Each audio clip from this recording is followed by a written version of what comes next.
Good morning, I'm Kenneth Moton. And I'm Janae Norman here. The top 5 things to know this Thursday. Number 1, the impeachment inquiry in Washington. The whistleblower complaint about President Trump's phone call to Ukraine is expected to be declassified and released today. Democrats say it's deeply disturbing. But the president denies any wrongdoing, even as a rough transcript of the call shows he pressed the Ukrainian president to investigate Joe Biden, asking him to coordinate with the attorney general. The director of national intelligence is testifying this morning on Capitol Hill about that whistleblower complaint. Number 2, the vaping crisis. At least 11 vaping-related deaths are now reported across the country. And the CDC is bracing for a sharp increase in the number of people getting sick.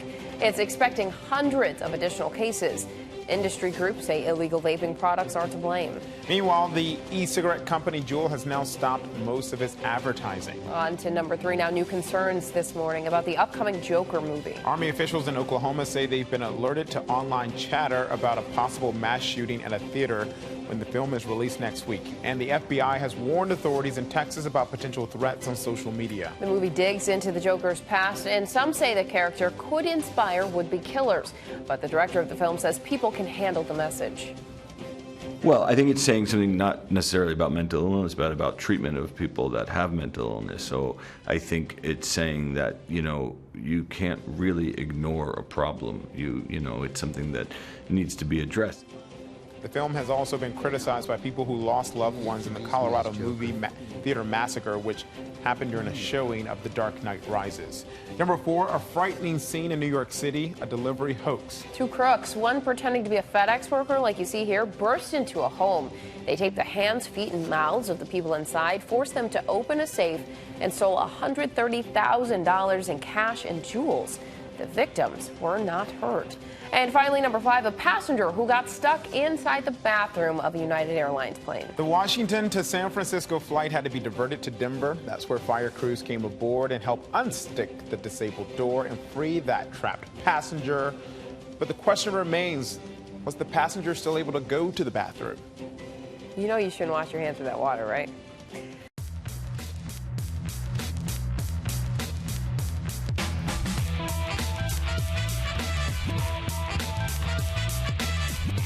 Right to that big story, the new details concerning President Trump's phone call to Ukraine that's fueling the push for impeachment. The whistleblower complaint about that call has reportedly been declassified and is expected to be released as early as today.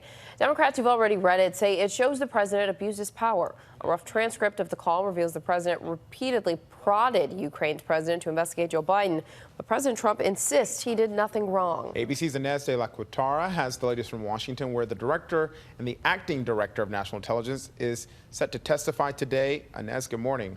Good morning, Janae and Kenneth. More than 2/3 of House Democrats say it's time to impeach as more information comes to light about that phone call between President Trump and the president of Ukraine.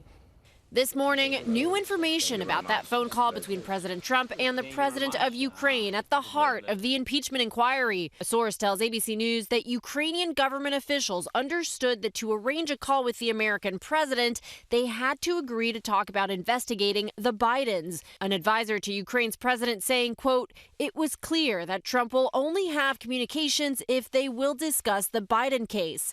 In a summary of the July call between the two leaders, released by the White House Wednesday, President Trump directly asked the Ukrainian president to coordinate with Attorney General Bill Barr to investigate his 2020 rival, Joe Biden. Early in the call, Trump says, "We do a lot for Ukraine. The United States has been very, very good to Ukraine."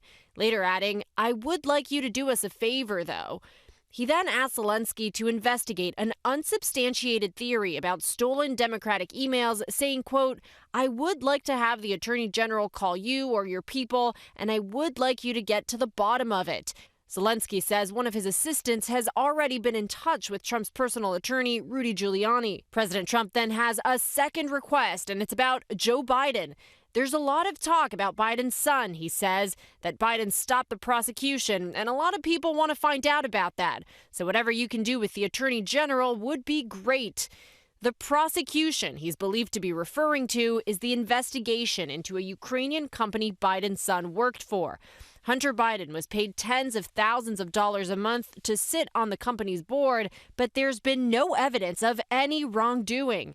At the time of the phone call, President Trump was holding back nearly $400 million in foreign aid for Ukraine. Wednesday, with the two presidents sitting side by side at the UN, the Ukrainian leader insisted he never felt pressured. I think, and you read it, that nobody pushed me. Yes. In other words, no pressure. Democrats saying the phone call shows an implicit quid pro quo. But ABC News legal analyst Dan Abrams says such evidence may not be needed. As a legal matter, you don't need a quid pro quo. You just need to be able to prove the person knowingly solicited something of value from a foreign national to try to influence the 2020 election. It'd be a stronger case against the president if there'd been a specific statement or demand that linked dollars to help. But in the criminal law and in the impeachment process, a court, or in this case, the Congress, can certainly read between the lines. Late Wednesday, select members of the House got their first look at the classified whistleblower complaint that sparked the impeachment inquiry, a complaint the administration had tried to block from Congress. I found the allegations deeply disturbing. I also found them very credible. At least two Republican senators, including Nebraska's Ben Sasse, who was recently endorsed by President Trump, are calling the developments troubling. The whistleblower complaint will be the focus this morning as the acting director of national intelligence testifies on Capitol Hill. Our Mary Bruce is there. Democrats are telling us that what they've seen of this whistleblower complaint is deeply disturbing and troubling, and they want to know why the acting director didn't stand up for the whistleblower and why he overruled the inspector general, who deemed that complaint to be an urgent concern. Supporters of the president holding firm, citing reports that the whistleblower did not have first-hand knowledge of the call between Trump and the Ukrainian leader. To impeach any president over a phone call like this would be insane. And after 2 years of the Russia probe, Democrats are also faced with the added burden of having to make their case to an already scandal-wary public. And Inez, so the acting director of national intelligence who blocked that whistleblower complaint from going to Congress will testify today before the House Intelligence Committee. What can we expect to see? That's right. The acting director of national intelligence, Joseph Maguire, will appear before the House Intelligence Committee this morning in an open meeting. Cameras will be allowed inside.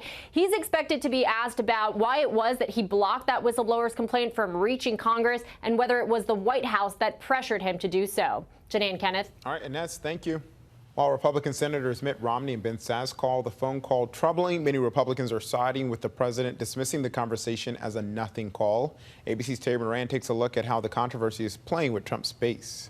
The question is, will his followers stick with him if the Democrats in Congress who have begun this impeachment inquiry begin to bring evidence that can bolster their argument about what the transcript means? The president's arguing what you see in that transcript isn't what's really happening.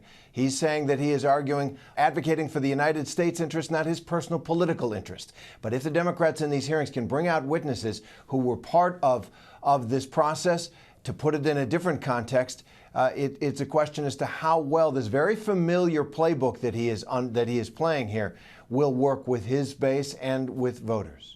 And former Vice President Joe Biden was on Jimmy Kimmel last night. Here's what he said about the phone call between President Trump and the president of Ukraine. Based on the material that they acknowledged today, it seems to me it's awful hard to avoid the conclusion that it is an impeachable offense and a violation of constitutional responsibility. But look, I am confident in the ability of the House and Senate to deal with this. My job is just to go out and flat beat him. Meanwhile, the Trump campaign and the GOP are cashing in on the impeachment inquiry, raising $5 million in the first 24 hours since the investigation was announced. They raked in the money after firing off a string of fundraising emails and launching dozens of new Facebook ads asking supporters to join an official impeachment defense task force.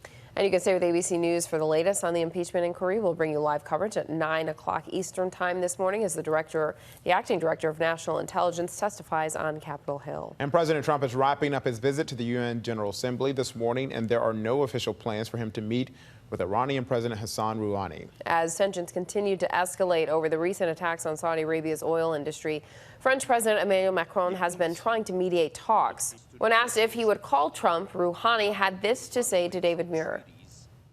Mr. Trump would be wiser to go back to the commitments given by the United States of America in the year 2015 and live up to those commitments fully.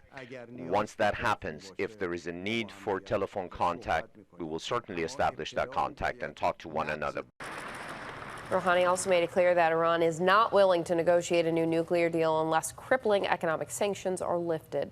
And we turn now to the vaping epidemic. At least 11 vaping-related deaths are now reported across the country. And ABC's Trevor Ault reports the CDC is bracing for a sharp increase in the number of people getting sick. The outbreak of illnesses tied to e-cigarette use is about to get even bigger. Wednesday, health officials telling legislators they're expecting hundreds more cases. We are getting new cases reported every day. What we don't know, unfortunately, is the cause. The principal deputy director of the CDC and the acting FDA commissioner saying their agencies don't consider e-cigarette products safe for consumers, though most of the research has been centered around vulnerable groups. We don't know if they're safe for the other people. Right, but we also are quite concerned about people going back to smoking cigarettes, and we don't want them to do that. In the midst of the crisis, Juul CEO Kevin Burns has stepped down. But his replacement, Casey Crosswait, is already drawing more criticism. Crosswait previously worked as chief growth officer for tobacco company Altria. The American Heart Association issued a statement saying, by appointing a longtime Altria executive as its new CEO, Juul is fully embracing its identity as a tobacco company that prioritizes profits over public health. We're also seeing states roll out their own actions to try to fight what they view as a public health crisis. Massachusetts has instituted a 4-month ban on all vaping sales, and Rhode Island's governor signed an executive order banning the sale of all flavored vaping products. The investigation into what specifically is making all these people sick is still ongoing, but the acting FDA commissioner said some of the products that they've looked at had vitamin E acetate in them, and that might be an indication that they were contaminated products. Trevor Ault, ABC News, New York. Industry groups say illegal vaping products are to blame. Meanwhile, Juul has stopped most of its advertising. And vaping pens aren't just triggering health concerns or over illnesses. They're still being blamed for sparking dangerous explosions and fires. Fire inspectors say in California that a vape pen charger exploded and sparked a fire in the bedroom of a home south of San Francisco. Officials say the force of the explosion actually blew an aerosol can right through the ceiling. Fire caused thousands of dollars in damage. Some heavy recent rain in Iowa has caused flooding and road closures, so police had to set up detours around the flooded roads. Problem is, some truckers didn't follow the detours and relied instead on their GPS devices. That's when the problem started. Authorities posted several pictures of big rigs stuck under bridges or in tunnels. The Iowa State Patrol saying, please make sure to follow the signs and not your GPS. Yeah. And we're getting our first look at an aerial drug drop into a jail near Cleveland. Someone used a drone to release marijuana and a cell phone into the inmate recreation area in Euclid, Ohio. The incident happened in June, and prosecutors are deciding whether to file criminal charges. New York's Metropolitan Museum of Art is sending a stolen antique back home. So the Met has returned this beautiful gold coffin of Nejamunk to Egypt. It was released yesterday, 8 years after it was determined the 2,000-year-old coffin had been smuggled out of the country. Prosecutors say the Met received forged documents when it bought the coffin 2 years ago. Wow.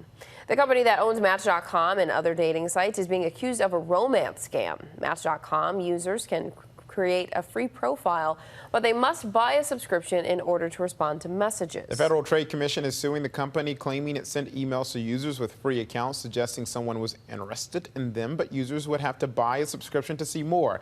The company calls the claims outrageous. Well, coming up, fashion icon Anna Wintour cracks a rare smile. We'll show you why in just a moment. But first, Democratic presidential candidates show their support for striking auto workers.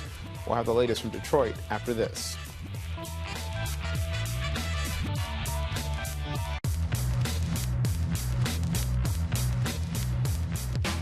Welcome back. Now to the negotiations aimed at ending the United Auto Workers strike against General Motors, which are now in a new stage. Union sources say top negotiators from both sides are involved, as opposed to work being done in committees where smaller issues were addressed. Meanwhile, Democrats running for president are showing their support for the striking workers. ABC's campaign reporter Adam Kelsey has the latest from Detroit.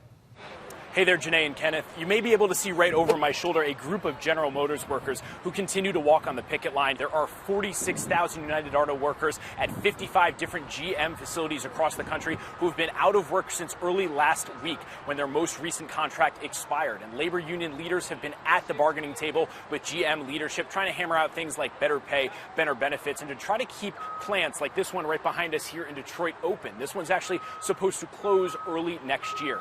And like so many things here in 2019, this has become a political issue as well, with several of the Democratic presidential candidates visiting and walking on the protest lines with these UAW workers. Elizabeth Warren was here in Detroit on Sunday, Joe Biden down in Kansas City with a different group of workers over the weekend as well. And we just heard from Senator Bernie Sanders, who took particular issue with GM's decision last week to suspend health care payments for these workers. And he had a very direct message for General Motors. You got a corporation that received a $50 billion bailout when the economy went south. You got a corporation that has made $35 billion in profits in the last 3 years. You got a corporation that has paid its CEO $22 billion in compensation. We need an economy that works for working people, not just for billionaires. So thank you very much for the courage that you've shown. And today I say to General Motors, sit down with the UAW, negotiate a contract that is fair for the working people of this company. Thank you all very much. And throughout the day, passing cars have been honking their support for these striking workers. But in the meantime, labor union leadership continues to negotiate with General Motors. And though we've heard reports of a little bit of progress, doesn't seem like this strike will come to an end anytime this week. Janae and Kenneth? All right, thanks, Adam. And one source does say there's hope a new contract can be reached before the weekend if talks continue to progress. The union strike is entering its 11th day. Well, let's check our notifications now, starting with this little boy who's come up with a novel way to beat the heat of flaming hot Cheetos. He's Blow like, it and use they're the too fan. hot. They're too hot, so he uses a little fan there. Cool it down, Cool it down, because just, Mom, it's too hot. It's too hot. I don't know if it works, but it's so cute. Next to a bear with a very refined palate, caught eating grapes meant to be made into Pinot Noir wine. So, a fancy bear. Oh, drunk bear.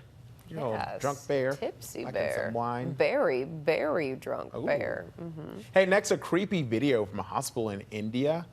Watch this empty wheelchair. It's not empty. There is a spirit in there. There's something in it. Wheeling it around. That's An not invisible downhill. person.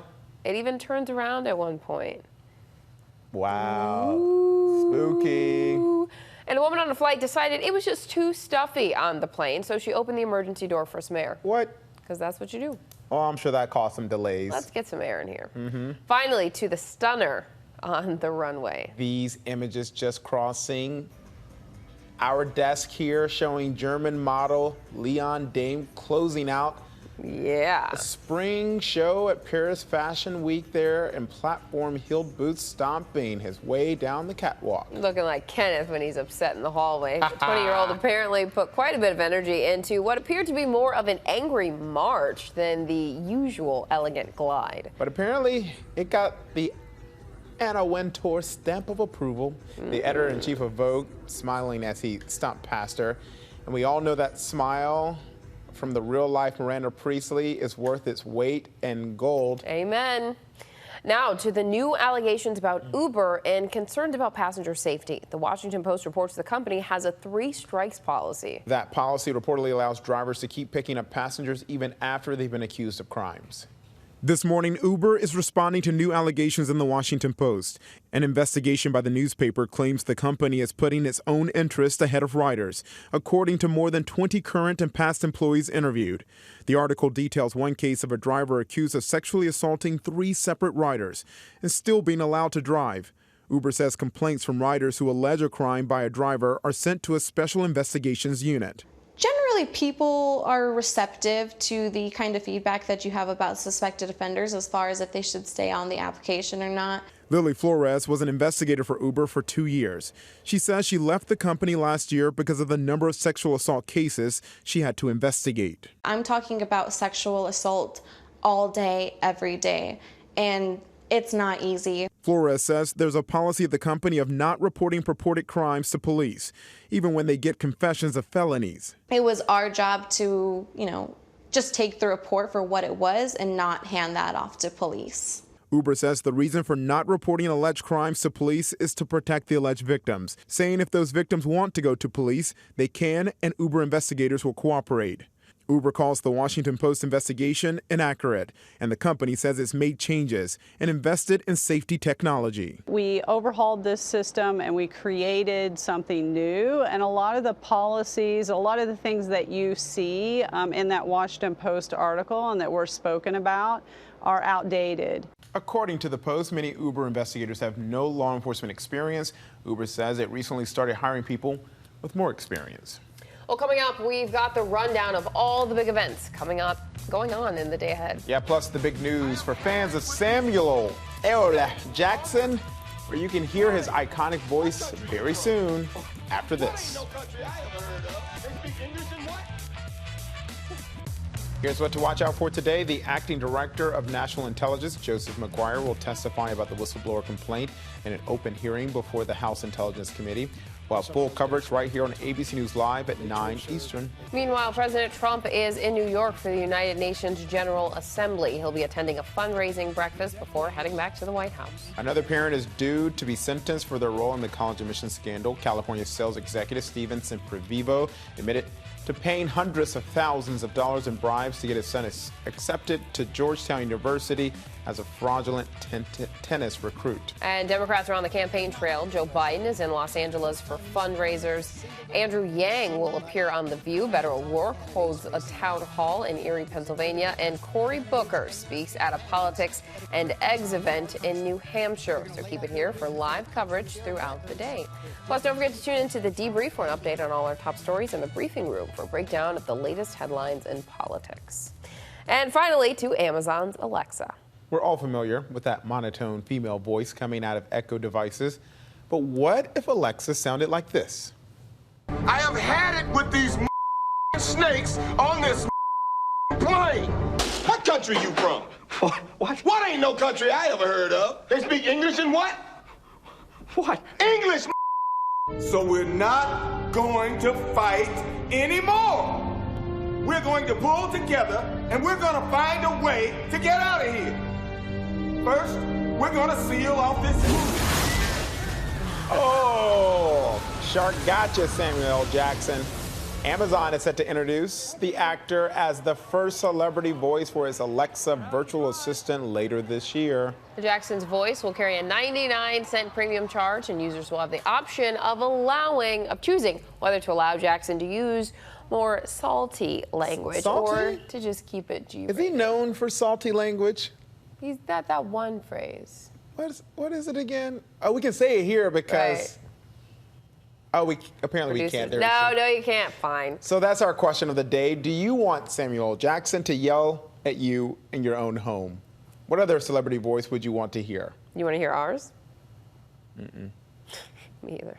Tell us in the comments section or tweet us at ABC News Live. Let's have some fun with this, guys. And that's it from us today. But don't forget to stay tuned for that big hearing on Capitol Hill with the acting director of National Intelligence testifying about that whistleblower complaint. That is at 9 a.m. Eastern right here on ABC News Live.